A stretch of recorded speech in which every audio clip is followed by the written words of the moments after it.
Hello दोस्तों, आप सभी का फिर से स्वागत है आपके channel it's time to horror में, जहां हम आपके लिए रोमांचक कहानियां लेकर आते हैं।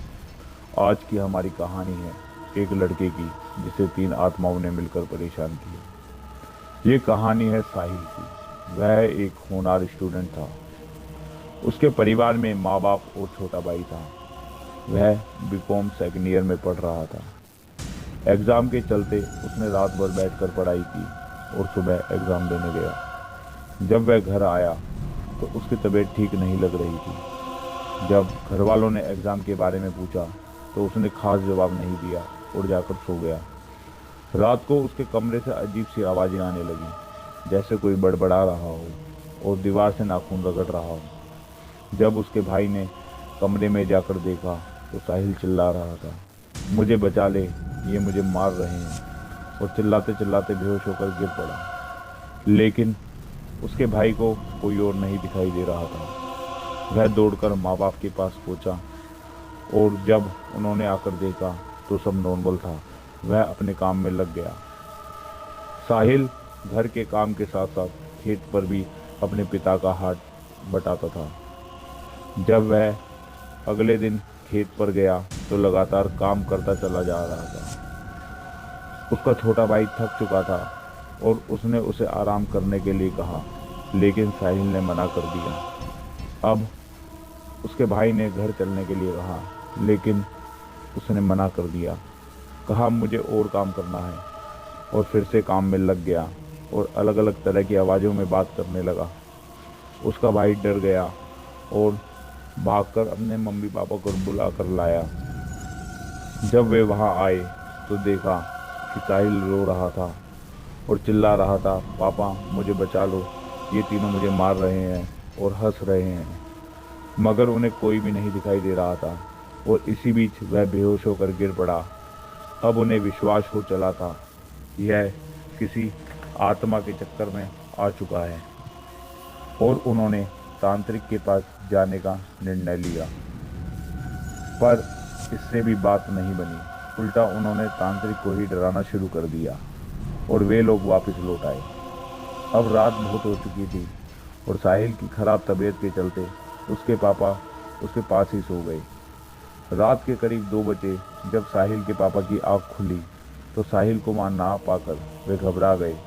हर जगह ढूंढा पर वह कहीं नहीं मिला तो वे बाहर निकल गए। तो कुछ दूर एक खंडर में उनको रोने की आवाज़ सुनाई दी। वे वहां चले गए। तब वहां साहिल खड़ा रो रहा था। बोला, पापा बचा लो मुझे, ये मुझे मार रहे हैं। उन्हें कोई दिखा तो नहीं, पर उन्होंने फिर भी पूछ लिया कि क्यों मार रहे हैं। तो उसने बताया, कल हम तांत्रिक के पास गए थे तो ये उसी का बदला ले रहे हैं, और कराहता हुआ बेहोश होकर गिर पड़ा।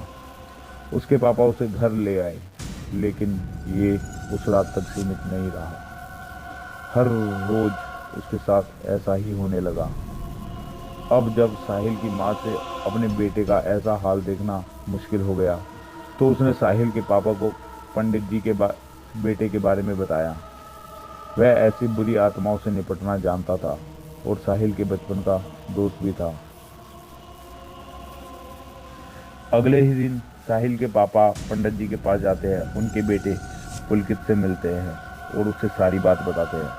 वह साहिल का दोस्त था और जानता था साहिल एक होनहार छात्र भी है। पुलकित को बहुत दुख हुआ और वह उनके साथ आने के लिए तैयार हो गया।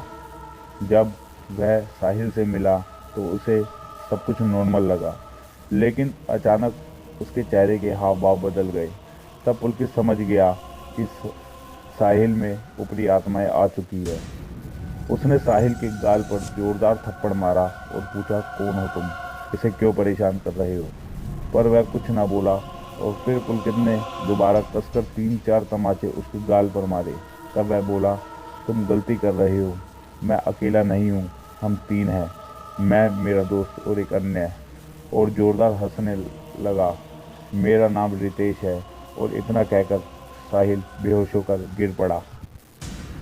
अब पुलकित ने कुछ ही दिन वहीं ठहरने का निश्चय किया। एक दिन वे तीनों साहिल में फिर से आ गए पुलकित ने थप्पड़ मारकर पूछा, तुम्हारी मृत्यु कैसे हुई और तुम इसके अंदर कैसे आए? तब उसने बताया, ट्रक एक्सीडेंट में। इस पर पुलकित ने पूछा कि तुमने इसे अपना शिकार क्यों बनाया? तो उसने बताया, इसने हमारे सामने एक लड़के को ट्रक एक्सीडेंट होने से बचाया था। हमने देखा यह एक अच्छा इंसान है और हमें भी मुक्ति दिलवाएगा, तो हमने इस पर कब्जा कर लिया। तब पुलकित ने पूछा, यह तीसरा कहाँ से आया? तो रितेश ने कहा, एक आदमी अगर कमज़ोर हो जाए तो औरों के लिए प्रवेश करना आसान हो जाता है, और इसके साथ भी यही हुआ। और यह बताकर वह चले गए। अब पुलकित के घर वालों का पुलकित को बुलावा आ गया, तो उसे जाना पड़ा क्योंकि वह पिता बन चुका था। वह पहले घर पहुंचा। वहां उसकी भतीजी ने उसके साथ आने की जिद की। वह मना नहीं कर पाया और उसे भी ले आया। वह आधी सड़क पर पहुंचा ही था कि जोरदार हवा के झोंके से उसकी मोटरसाइकिल एक साइड उछलकर गिर पड़ी और वे दोनों बस की चपेट में आते आते बचे। उसकी भतीजी के पैर पर बहुत जोरदार चोट लगी। वह हॉस्पिटल अपनी भतीजी को दिखाने के लिए आया तो पता चला उसके पैर में फ्रैक्चर हो चुका था।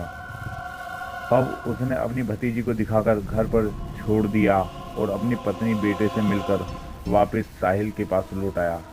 जब वह साहिल से मिला तो उसके अंदर से रितेश बोला कि मिल आया अपने बेटे से, वो भी सही सलामत, और इतना बोलकर जोर जोर से हंसने लगा। उसने कहा, बचना तो तुझे नहीं चाहिए था, पर पता है तू क्यों बच गया? क्योंकि तेरी भतीजी तेरे साथ थी जिसमें देवी का अंश है, वरना मेरी पूरी कोशिश थी कि तुझे मार दूं। पुलकित ने पूछा, क्यों किया तुमने ऐसा मेरे साथ? तो उसने बोला, क्योंकि तुम हमें रोज मारते हो, ये उसी का बदला था। अब पुलकित रितेश को पहचानने लग गया था। अब पुलकित ने रितेश से निवेदन किया कि तुम लोग इसे छोड़ क्यों नहीं देते, क्यों परेशान कर रहे हो?